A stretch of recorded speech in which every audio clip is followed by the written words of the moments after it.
Wristwatch fam, happy Friday, and welcome to this week's episode of Liquor Run. I am Christian from Theo and Harris, and I'm here at Farinolio in Westfield, New Jersey. Gonna drink some wine, eat some cheese, and talk about Italy with some friends. Let's do it.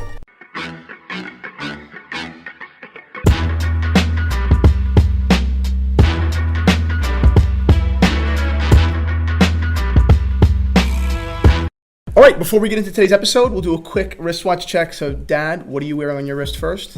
I'm wearing my gold Datejust. Yep. That just I got recently. Yep, very nice. Thank you very much. Mr. Farinolio himself. I am wearing an Omega Seamaster, Beautiful. When did you get that watch? 1994. You bought it gift. new? Who gave it to you? It was a customer. Very What nice. I did used to do. I'm wearing a Rolex President Day-Date watch that we actually just serviced in the Theo and Harris watch shop.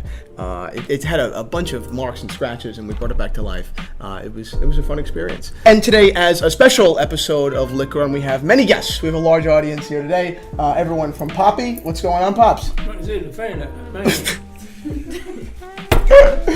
And the whole Farinolio team. Everyone, please introduce yourselves. I'm Mara. I'm Tonino. I'm Matteo. And this is my mom. Jen. So I came here today. Farinolio recently opened in Westfield, New Jersey, not too far from T&H headquarters. And I'm going to let you explain what the company is, right? But I immediately found myself very interested, and then soon, a client, right, falling in love with the business because of how passionate I am and we are as a family about, true Italian kind of anything, right? And that's what you do on a regular basis. So let's talk about that for a second. But first, a glass of wine, shall we? Let's do it. We're gonna drink a Prosecco. Believe it, it's made in New Jersey. New Jersey Prosecco. Well, it's Spumante. They can't Spumante. usually call it Prosecco, but I'll call it Prosecco. Now the name Spumante, I remember from years ago. Spumante was Asti Spumante. Yeah, the cheap stuff. The cheap stuff. That's right. That's the right. cheap stuff. That's Yeah. sweet stuff. Right. I used to drink as kids in Italy, not Right. here. Right. It was good. Not anymore. So where did you find this bottle of wine? At a vineyard in New Jersey called Hopewell Valley Vineyard. Usually New Jersey is not all too highly known or regarded for wine, right? But you found some pretty great vineyards. I found a vineyard owned by an Italian that makes great wine. And in fact, we're selling his wine here. Yeah, it's interesting. Most people don't really understand. I didn't understand before coming in here this whole idea of selling New Jersey wines in New Jersey establishments, right? It's not very well known. So could you explain it? We don't have a state license. You don't need a state license to do this. We are the outlet of Hopewell Valley Vineyard. Okay. So we are able to sell their wines by the bottle. We're not supposed to pour the wine. We're not supposed to sell by the glass. Mm-hmm. We abide by the law. We follow all the rules. Mm-hmm. And the privilege is that we're able actually to sell the wine and allow our customers to enjoy our food with a nice bottle of wine. And it's like a New Jersey stimulus, right? It encourages doing business with New Jersey businesses. I think it's pretty great.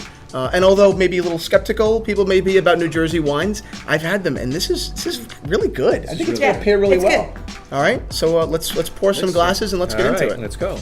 And this one's called Villaneri. Villaneri. Neri is the name of the owner of the vineyard, Sergio. Sergio Neri. He owns Hopewell Valley Vineyard. He's a friend through a mutual friend who's the architect that designed the store, by the way, and designed the vineyard. So if you go to Hopewell Valley Vineyard, you'll be able to see kind of the same what inspired the architect, Michele, which is a phenomenal architect that did a great job designing this place. So tell me, how long have you been open? Since July 31st. And what inspired you to do this? I mean, this is not an easy task. This isn't, No, it's not. It's not going to a farmer's market on a Sunday. I mean, this is a whole big ordeal. It's a big thing that starts 5 years ago, over 5 years ago. The idea was to bring one product that I had in mind that I loved in Tuscany, which is the schiacciata, the flatbreads, to the US. I thought it was a good thing to share a recipe that it's old and it's good and it's tasty and it's very simple with the American public. Well, without further ado, Let's do it. Cheers. Salute. Cheers. Salute. Salute. Salute. Salute. Matteo. Salute. Chin chin. Chin chin. Wow, that's actually tasty. Wow. That's really nice. Yeah. Rolly, your take? Awesome. Just a slight hint of residual sugar here. Very, very slight. Beautiful, like crisp apple. Perfect for mimosa. Perfect. Wow. Yeah, Well, what do this you is usually delicious. pair spumante with? Well, I mean, you could do something like this. You could do a nice cheese board. You know, you could start with something light. You know, some appetizers or canapes. Yeah. You know, I think that would be a great way to start. This is lovely, lovely, really refreshing. So speaking of boards, right? That's what we want to talk about today. Okay, from a very kind of like tactical level, right? We grew up, right? We grew up eating antipasto boards every Sunday, right? The cornerstone of an Italian, meal, and you guys do them maybe better than anyone in America, or at least that I've seen. Nothing else anyone else anywhere radius. Oh, right, Yeah. exactly. So let's walk through that, right? And I know that everyone here plays a role in that board, right? Which is part of the reason why I wanted everyone to come and sit down. So again, I'm just a student. I'd love to hear about it. Well, the first thing is the board. Is Okay. the visual appeal. The board are made of Tuscan olive tree. They're unique. They're all different, from the other, and that's important because once again that connects to the name. Olive is an oil is an important ingredient of what we do. In fact, it's in the name. When people ask me what does Farinolio means, if it's my last name, I have to say no, it's not my last Right. name. You know, we came up with the name by combining two words that are key in what we make, which is farina, flour, and olio, which is oil. So farinolio is a combination of both. Then the other thing is that it's very important to Italians is the visual appeal. You know, you first eat with your eyes. Everybody does in a way. You want to be able to look at something that is pleasant to your eyes, that you connect to immediately. And that's why we put a lot of care in arranging everything that we put on a board in a way that people can say, wow, this is cool. Right. This is nice. Yeah. It's nice to look at.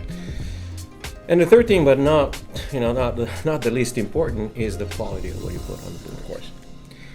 And we used prime meats and cheeses that we import from Italy, including the pecorino from Siena, from Montalcino. We have pecorino with pistachios, we have pecorino with truffles, we have pecorino with vinace, which is the leftover of the wines are usually for the cheese, to preserve the cheese, and it gives the cheese, the pecorino, like a taste of wine, which is really good. Wow, Very interesting. nice. That's an example of other products. Another cheese that we love is the Stracchino cheese. Not many people know what the Stracchino cheese. It's a soft cheese that we used. That was really great. That's a terrific one. Yeah, I remember when I was a kid, and we used to go out to dinner or whatever it might have been, and at dessert I wanted something sweet, and he would order cheese. I never understood why he'd order cheese, and now I couldn't care less about dessert, and all I want is cheese, right? So, it kind of shows full circle, right? Which is why when I had your board here, it was like what was the last one you got? What was the name? Stracchino. That's delicious. And Stracchino. what kind of milk is that? It's cow milk. It's cow milk. Okay. Yeah, and it comes from the word Stracchino, which I didn't know. I actually found out through Tonino. Comes from the word straco, which means tired. Okay. So it's when they milk the cows at the end of the day. They have worked all day. Okay. They've been in the field all day, and that's when they milk the animal, and the softness of the and the creaminess of the cheese comes from that milk. Yeah. So which is good, which is great. And how about meats? Right. The meats, obviously the most important for us is the Tuscan prosciutto. Why? Because it's from Tuscany first, and prosciutto is a great meat.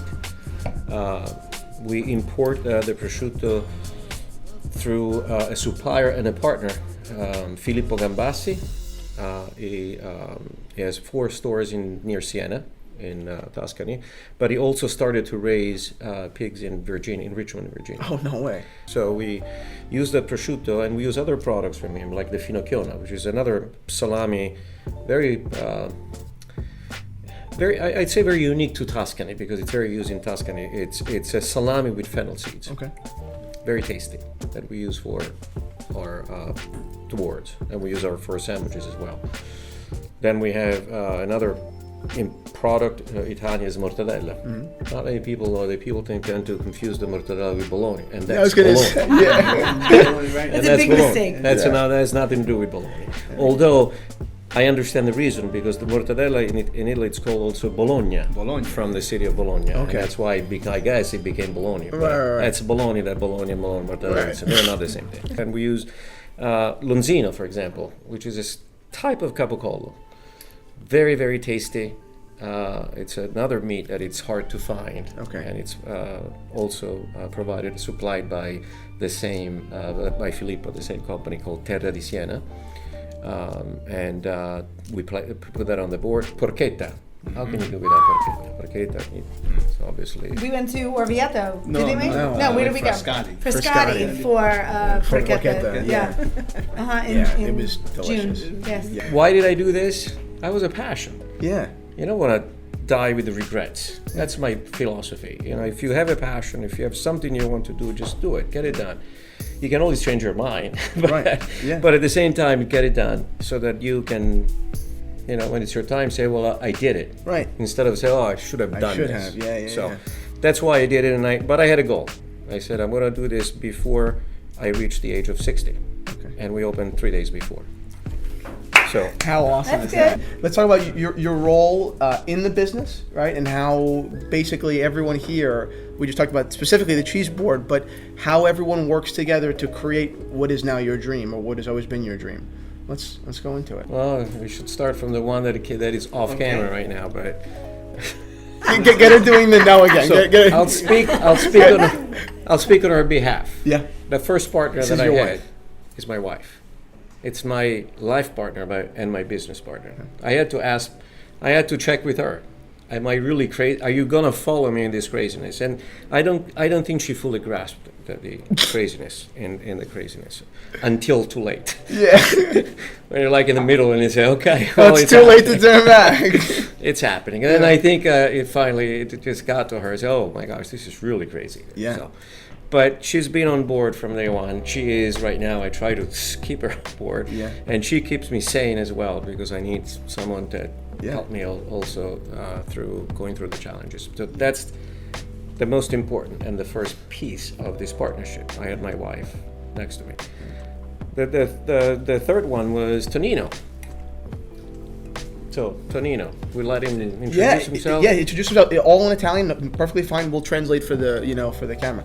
Puoi parlare in italiano, presentati, digli chi sei e come siamo venuti. Make sure speaks loudly so we Il can mio continue. nome è Tonino, ho lasciato un'attività in Italia per far partire questa attività qui e portare un po' di toscanità a giro per il mondo. He moved, uprooted his life. His wife and daughter are still in Italy, hadn't moved yet. Wow, He what sold his sacrifice. business.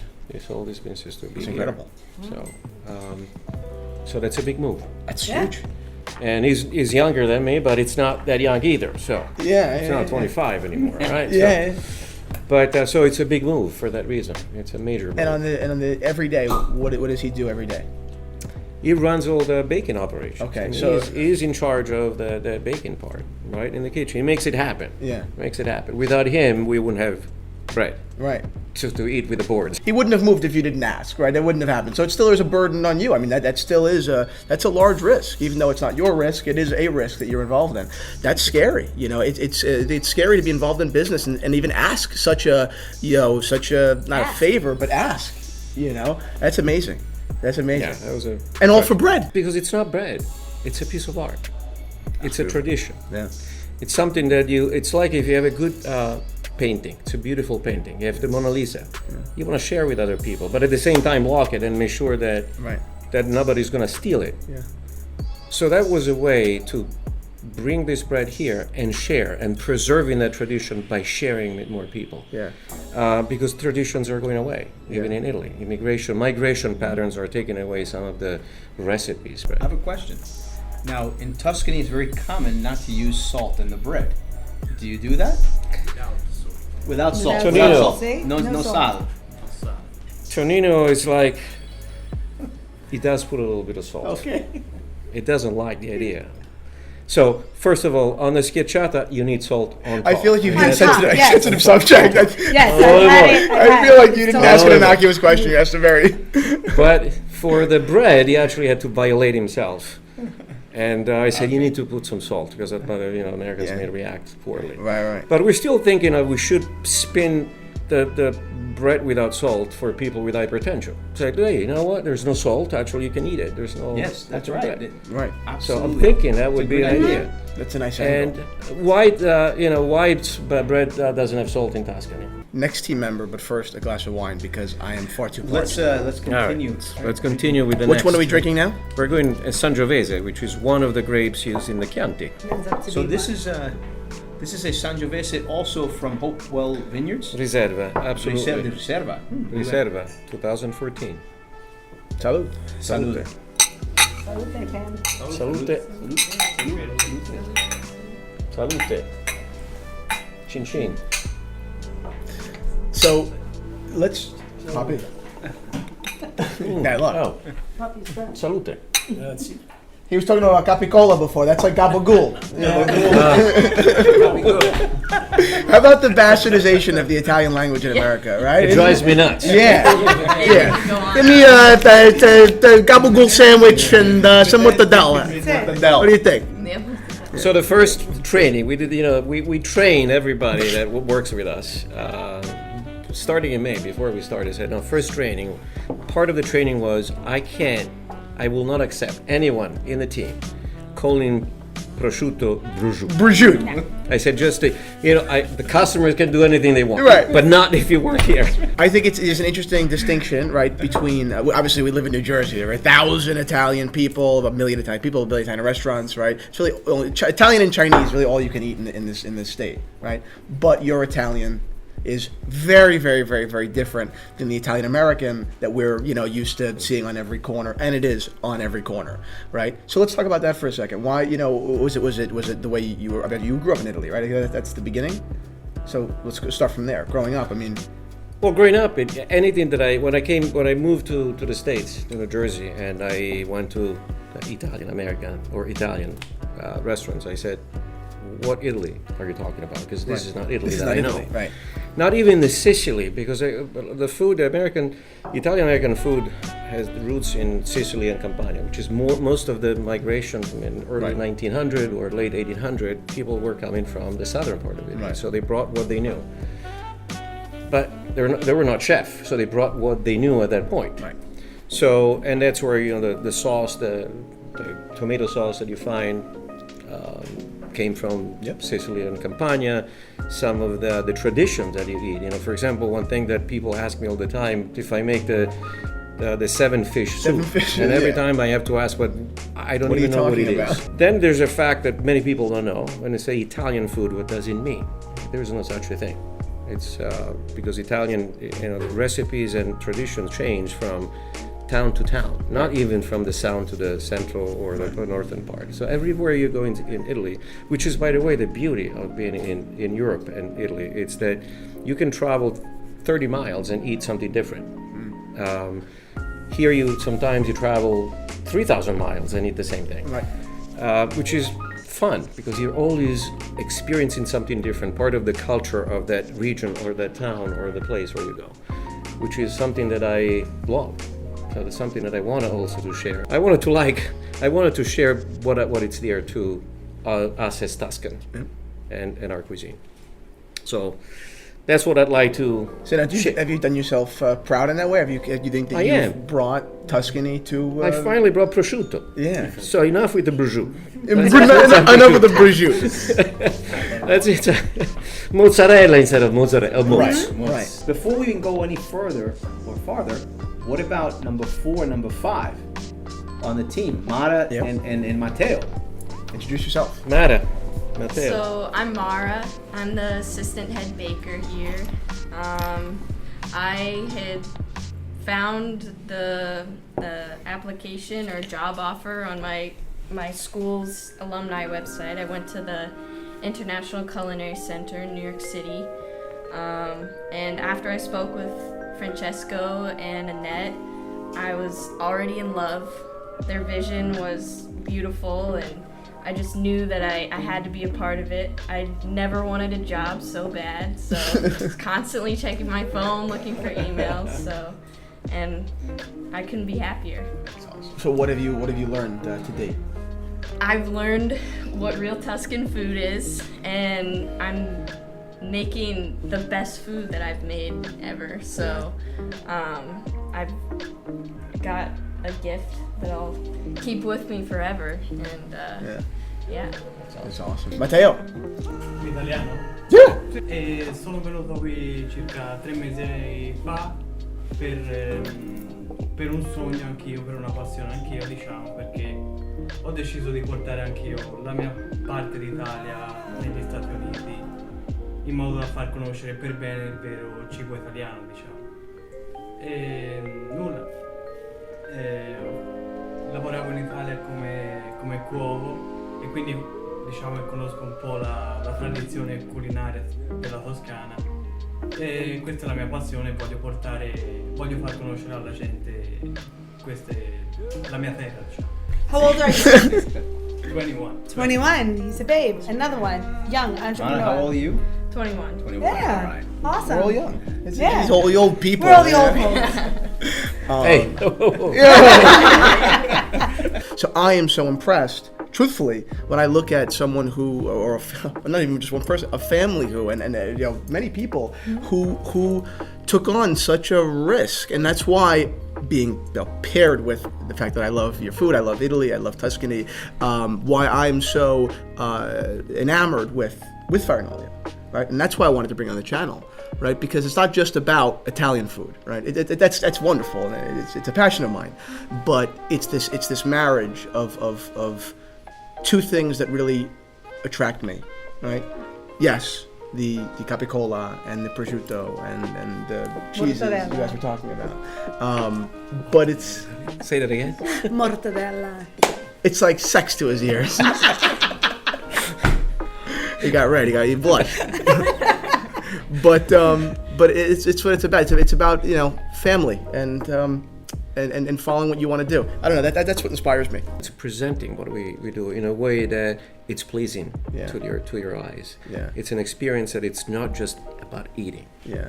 That's one thing that when I came to the US, I found people eating so fast. Yeah. And you know, my analogy was it's almost like going to a gas station. I fill up, and then I can move to the next step. Yeah, we've always said that. And eating for Italian, it's not about eating quantity of food. It's about sharing. It's about sitting at a table. You know, you do business at a table, you fight at a table, you have arguments, you do fall in love at a table. So there are many things happening at the table. Yeah. It's not about eating. Yeah. It's not about eating. That's why the 4 or 5 hours that my wife, when she moved to Italy initially, was like, oh, no, another 5 hours at your family.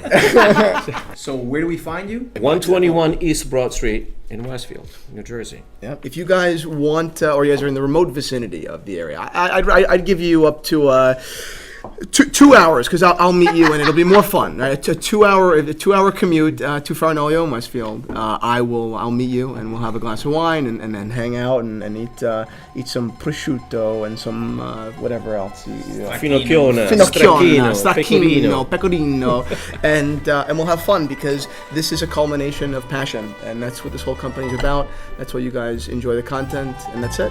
Salute to everyone. Salute. Salute. And Chin chin. let's drink some more. How's that?